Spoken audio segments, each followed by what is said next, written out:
ॐ सोमनाथाय नमः। ॐ मल्लिकार्जुनाय नमः। ॐ महाकालेश्वराय नमः। ॐ ओंकारेश्वराय नमः।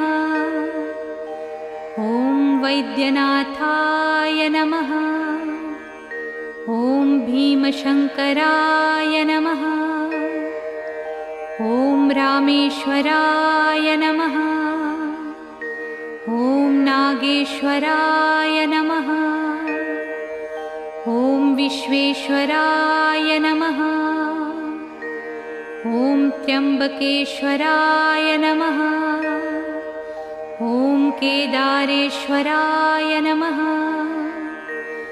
ॐ भुस्मेश्वराय नमः।